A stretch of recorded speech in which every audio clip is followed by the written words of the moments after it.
Fueled by Death guest. So, Chuck, we Yes, sir. have not done this enough on our show, and I just want to welcome you to our show because a fellow podcaster, it's somebody that we want to talk to more on our show, and we haven't done enough of. Yeah. And I want to start there because I love your show. Thank you. It's short, concise, it's easily digestible, it has coffee in the name. I mean, like it's everything we love about a good podcast. But I want to ask, what got you into podcasting? Well, it's funny. I had the idea for quite some time, and it's only been like 7 months. It's amazing just how much life has changed in 7 months. Yeah. I started off as I'm a tech geek. I'm a software guy, and I thought, well, let's just, lots of people have problems in technology. Let me do some nice podcasts on just the technology world.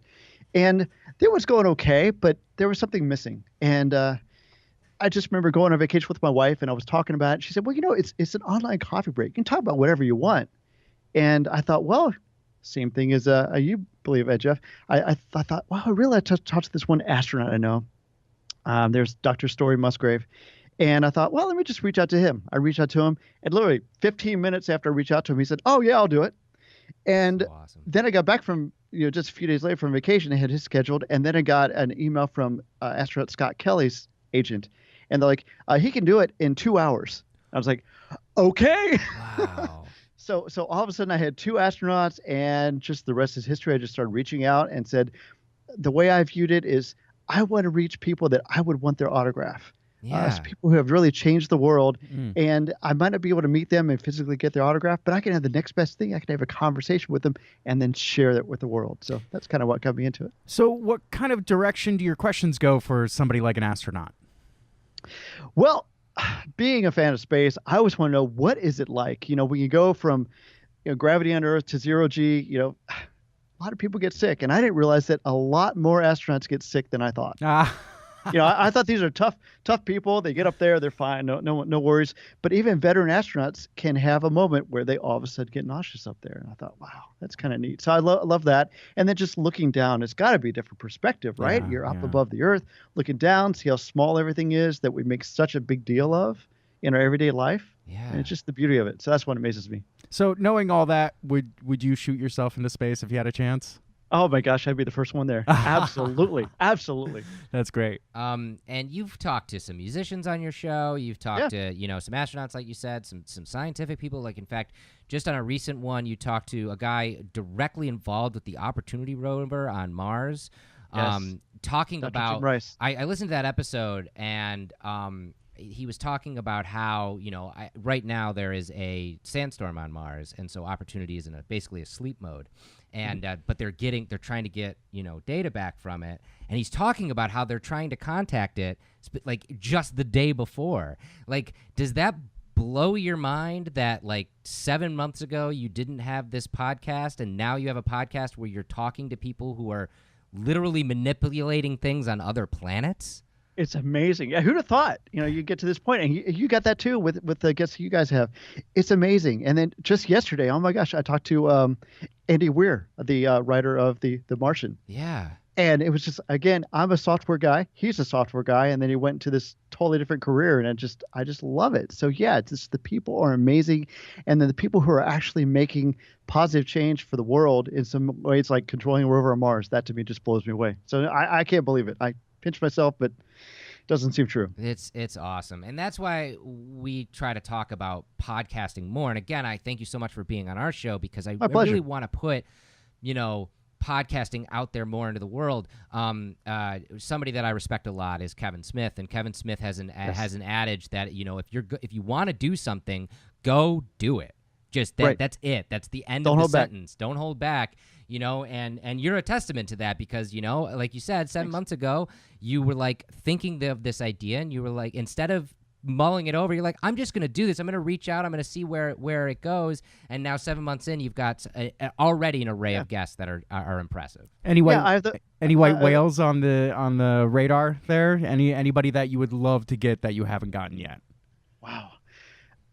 I guess what's amazing me is virtually, I don't want to say 100%, but most of the people that I reach out to, I get them. And if I don't right away, I keep trying again. Yeah. So I can't say there's anyone, because I literally, Dr. Jim Rice, who talked about him, I reached out to him on the 4th of July. He came out with an article, and by that evening, he's like, oh, yeah, we'll do it. Oh, and we had it wow. scheduled for the 5th of July. So sometimes it depends on what's going on. But I just have the philosophy of, if we don't ask, the answer is always no. But if we ask, there's at least a chance of a yes. Exactly. So I don't intend to stop asking anytime soon. That's for sure. That's awesome. So let's talk about your love of space. Where does that come from? Where did that start? Well, I tell you, I really got into astronomy when I was like 12 years old, and I was into it before that. I remember, I think when I was, well, I'm a lot older than you guys, but I was 5 years old in 1972, and I looked up at the moon, and one of my friends or my parents said, "There's people walking on that." I said, "Really?" And I was just blown away, and sort of the interest waned a little bit. But when I was 12 years old, I guess I got to share a little bit of a story. I had a sister who had leukemia, and she was older than me, and for some reason, I knew that her time was limited, and I just remember asking for a telescope that Christmas. And unfortunately, she passed away on Christmas Eve, and I got that telescope on Christmas Day, and it was different to me. I don't know if I was looking for her up there in the skies, but it sort of gave me a way to cope with it. And I took the telescope, and I just looked at the beauty of what was up there. I mean, I looked at the moon, the craters, I saw the rings of Saturn, and I was just blown away by just how beautiful everything is. We see the pictures, but to me, it's something different about actually seeing it with your own eyes and looking through that telescope and seeing these things and knowing, wow, this is real. This isn't a fake thing on the end of the lens. It's just an amazing universe out there. So I love the discovery aspects of it. Yeah, That's severely touching. Yeah. Now that I depressed all your listeners. No, Actually, no, I have it's to get it. motivating. It That's is that's motivating. not depressing. That's taking we all deal with dire situations in life. It's Right. it's gonna happen. Life gets hard sometimes, It and does. if you can benefit from that, if you can find a way to motivate yourself from that, like you So true. like you've done, I mean that's where you find the best discoveries in life. That's absolutely. where you really find achievements that mean a lot to you. Yeah, and I was fortunate too. I had a lot of great mentors too as I was learning it. I was this young kid who was really into it. I had all these adults that were, how can we encourage this kid? So they taught me, and then in turn, when I got older, I wanted to sort of give back. So I wanted to be the mentor. So I mean, I had this really cool job after college. I worked at some museums, and between my daily duties, I would actually go down and help teach a astronomy show or planetarium show, or take them up to the telescope, or tell them on a dinosaur tour. So I just fell in love with discovery, just everything in life, what we can do and how we can spread that enthusiasm. That's So awesome. cool. Speaking on that, this is a thought that I've been mulling over ever since that? our incredible adventure down at NASA with the rocket launch. Yes. People from your generation, when I've asked a lot of them the same question, like where do you get this love of space and space exploration? And almost unequivocally, to some degree, they have the answer that you gave, something about the Apollo missions, like those missions to the moon, those first missions of men in space actually living and working out there, which was incredible. What do you think will inspire this next generation? Do we have anything in place to inspire the next generation? Because this younger generation doesn't have, in my mind, doesn't have an Apollo mission, like that those were heroes to you, to Yes, your absolutely. generation. They, larger than life figures, and like, do we have that anymore? Well, it was sad for a while because I got to admit, I thought we'd be so much farther by now. They talked about going from the moon to Mars, and I thought, okay, what's going to happen? And then we had the space shuttle, which I'm not going to put down. It was an amazing program, but it just wasn't that. The adventure wasn't too exciting from, I guess, kids in that point of view. Have a low orbital spacecraft, and they do experiments. Hey, that was neat. It was necessary for us to learn that. Mm-hmm. But I think what's happening now with oh my gosh, with SpaceX and Blue Origin, they're doing so many amazing things. And just look at the SpaceX launches, how they're being responded to. Yeah. Well, so I think that's going to be the motivation for the generation. It's a shame, but I think the private space industry is really going to help motivate us and push us in that direction of exploration, because I think we're destined to explore. We're curious creatures. Yeah. And there's so much more than, playing on the phone. We love social media. I love it too. But there's such a big universe out there. And I think we're going to see some exciting things over the next couple of years. I mean, hopefully we'll actually see Americans going into space from actually American soil in the next couple of years. That would be awesome. Well, thanks to people like Elon Musk and Jeff Bezos, Yes. we hopefully, at least, again, people who were enamored by those early missions, and now have billions of dollars are hopefully, going to help us achieve those goals, which I think is incredible. Well, that leads me to this question. I'd love your perspective on this. Elon Musk, technological saint or evil genius? I am on the technological saint kind of guy. Yeah. I like his story. I've been there's a couple of books I've been reading, and they just talk about just his history growing up, his childhood. He was bullied. I didn't know he was bullied until I read this book. I think one time he was actually thrown down the stairs at school, and he was at home recovering from his physical injuries, and that's where he got into reading and computers and just learning. And I just love that. I mean, the fact that why set those limitations on yourself? Why not have that vision? If we don't dream, then we're not going to get there, And I think he dreams and he says, why not? And he makes it happen. So I really think he's done some incredible things for just our whole generation in the future. I totally agree, and it's definitely a mentality that we take here at Death Wish.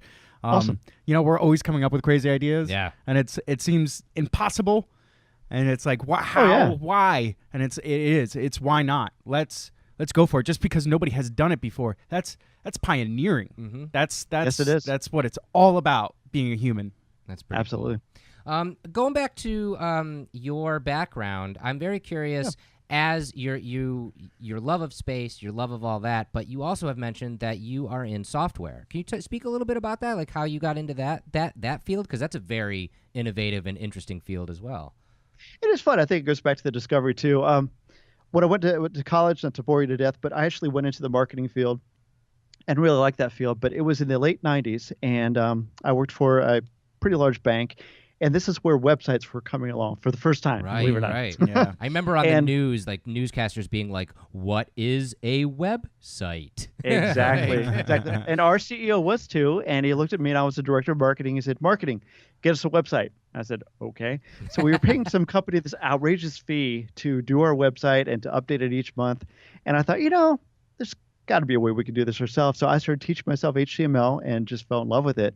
And then to me, I came from that business background where I thought, if we could save time by using this technology, how can I use it to, increase our bottom line? So I just fell in love with it, and I just went more and more into it. And then all of a sudden, I don't know, about 5-7 years later, whatever, I'm full-time software, and I just love it. Again, I like doing it to make a difference. If I see processes or things, I say process, such a boring word, but when I see ways to just save our time by making things a little bit more efficient, we can do that with software. Why not? Wow. Yeah. And you said, so you started this out in the 90s at that internet boom, and you're teaching yourself HTML. Has it been a challenge as the landscape has changed? Oh my gosh. Yeah, it's changing so fast. And you just have to love to learn in this field because there's always something new. There's always some technology new. It also can be overwhelming. Yeah. It's overwhelming for someone like me looking from the outside. Like I was like, for me, it's like I'll never understand any of that. I'll just stay ignorant and happy. Thank you. Yeah. No, I feel like that half the time because no one knows it all. There's certainly a lot of people out there who act like they know it all, but there's so much to learn. You can't know it all. You just have to pick areas of focus and just be the best that you can be at those. So, but I love to learn, and there's always something changing, and I always get to learn on it. So it keeps me challenged, to say the least. That's really so. Cool. How long before we achieve singularity? Probably about 3.14 years. Nice. Good answer. Good answer. Thank you. Touche. No, actually, Jeff, you remember this? There was a guy, Brett Greenstein, that we met down at Kennedy Space Center, and he's in charge. He's the VP of Watson. Yes. And the Internet of Things. I actually did just get to talk to him the other day. Oh, awesome. And so he talks about just the future of artificial intelligence and how that just comes down to basically just understanding all the data that we have in the world and sort of predicting behavior based on data. So it's just going to be amazing too. Almost exciting to be as space travel is just where artificial intelligence is going to take us the next few years. For someone who's in the industry and someone who has a little bit of a hand in knowing that kind of thing, do you think the ways that we're dealing with artificial intelligence and the leaps that we're making with artificial intelligence, do you think we're doing it in a right way, or is it? Are we being responsible? Yeah. Are we going to get an artificial? Or is this the end? Uprising, yeah. I think we're doing it responsibly. I think we're just taking baby steps. Yeah. I really think that's all we could do. I don't think we're going to all of a sudden have some Terminator out there that it's going to take over the world or anything like that. Everything is so basic right now, and we're just, again, like an infant, taking these little steps, learning a little bit of time, a little bit more powerful. I mean, we haven't seen anything yet that's have really blown us away. Right. I don't think technologically, but it is neat. I mean, I still get a kick out of my Amazon Echo when I ask it to turn on music or something. It does it instantly. So I like that. But again, voice activation isn't where we want it to be. Half the time they don't understand what we're saying anyway. Right. So it's getting there. And it's the same with face recognition and that kind of thing. Like the iPhone X now with the face recognition. It's still pretty simple. It's still pretty simple. Yes. Do you think there's a threshold that will hit when there's a line that we can cross that, like, hey, we're taking baby steps, and oh no, now AI is... We baby stepped off a cliff? Yeah. Like, do you think there's a line, or do you think it's a gradual increase? Well, I tell you, Google came out with, I think it was Google. They had something lately where they had artificial intelligence voice calling, where you could have an assistant and you could literally type or whatever, schedule me a haircut, and it would try to schedule it online. And then if it couldn't get through online, it would actually voice dial and then carry on a conversation as if it was a real person. Oh my gosh. Asking to schedule a reservation, an appointment, or whatever. And it even understood when we, like me, I stutter a lot. It understood when we go and it understood the context of the conversation. And the people on the other end were oblivious that they were being called by an AI robot. They had no idea. That to me is a little scary. That's a little scary, especially when you're not given that information in the beginning. That's right. Kind of the line that I'm talking about is like, we know we're working with the artificial intelligence when we're working with artificial intelligence, but when we have a moment like you just described where we're interacting with an AI, but we don't know it's an AI. There's a what's the name of that test? I know what you're talking about. I can't think of it. It's the test. It's a dude's name and that's the test of. Obviously, none of us would pass that test. Oh yeah, yeah. But that's pretty much the threshold of when we're convinced that we can't tell the difference between artificial intelligence and intelligence, and I think we're starting to approach that a little bit. The thing that scares me, with voice recognition on our end, that's one thing. But what happens when we start setting our text messages to auto response and it knows our speech patterns and our typing patterns and how we will respond to certain things? It's watching us for years and years and years, and it's able to get data enough, and all of a sudden you have to say to your significant other, hey, turn your auto response off and talk to me. What are you doing? And we're just losing touch with conversation. And I think that's why podcasts are so important. Yes. Because it is just delving deeply into the art of conversation, which we're all kind of starting to lose touch with all the social media and technology. I agree. Totally agree with you on that. Although one could say, can you imagine doing a podcast with an AI? Oh, whoa. Actually, I did one of my first episodes. I actually interviewed the Amazon Echo device. Oh, weird. How'd that go? I haven't heard that one yet. She was very responsive to me. It was before Christmas time last year. She was very cordial. And she answered every question exactly how I wanted her to answer. Wow. What do you know? Yeah, it's amazing. The thing that I'm kind of excited about is augmented or virtual reality and podcasting. Oh, yeah. I think being able to be in that room with all your favorite podcasters and have conversations with them, even though they're on the other side of the world, that'll be the next step of podcasting, I think. I think so, too. Oh, that would be incredible. We have a friend of ours who works for a VR company, actually, and he's done some tests of that, and it's interesting. I've actually been in one before where he hosts it like a podcast, but it's a virtual campfire, and we all have virtual avatars, and we're all there in a conversation in a 360-degree environment. But it's completely augmented and virtual. It's a little surreal. Can you smell the marshmallows? Not yet. That's what I was thinking. Smell of that would be so cool. What do the marshmallows taste like? Exactly. So I got to ask you the question we ask everybody. With everything that you do, especially, on the 9-to-5 side with your software, and on your love of space, your hobby, the incredible podcast that you put out, what fuels you to keep doing that, to keep doing these things, to keep getting out there and creating this kind of stuff? Well, I tell you, I do love discovery and I love learning. I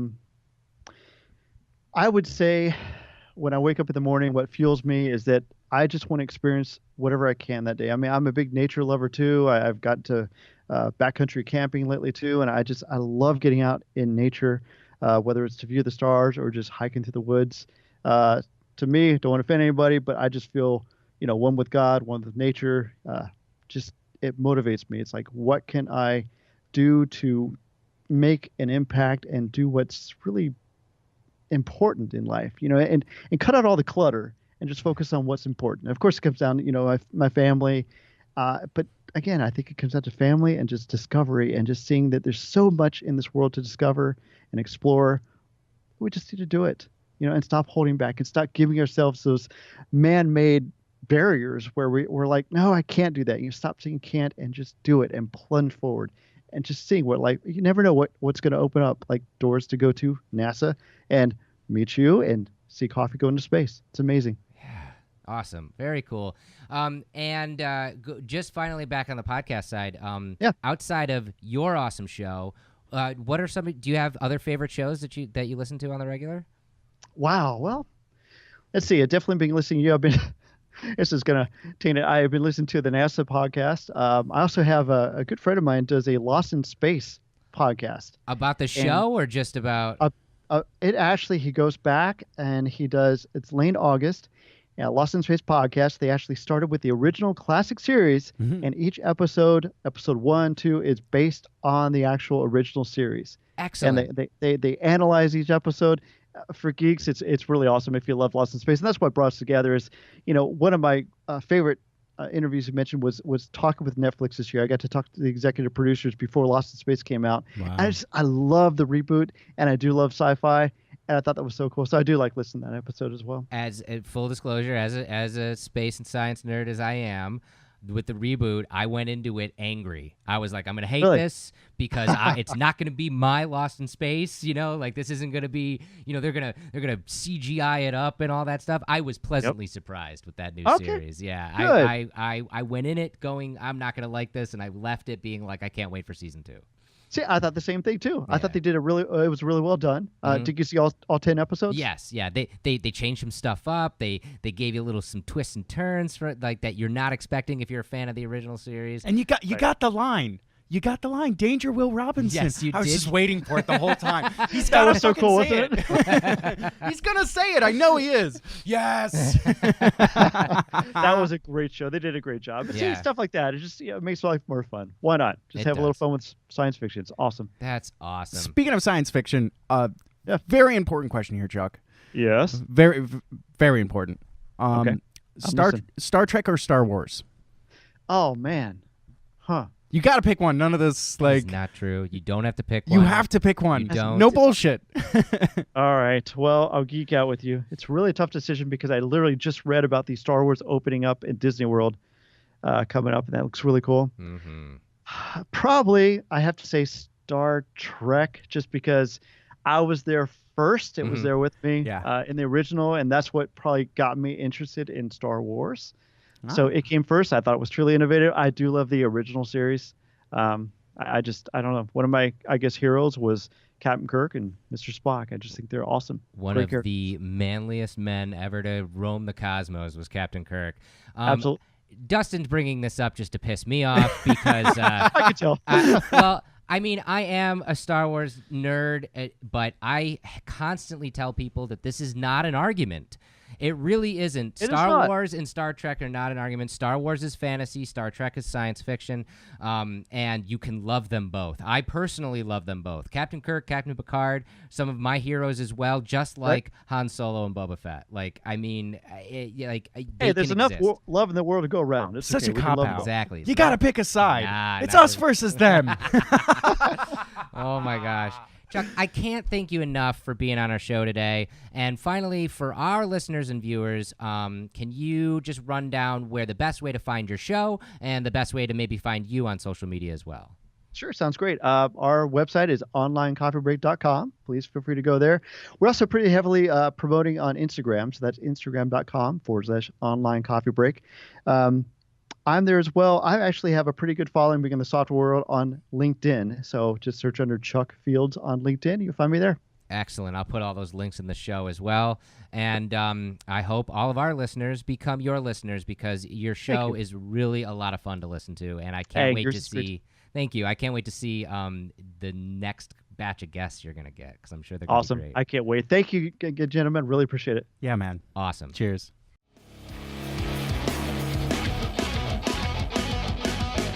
This has been Fueled by Deathcast, a Death Wish Coffee Company podcast production.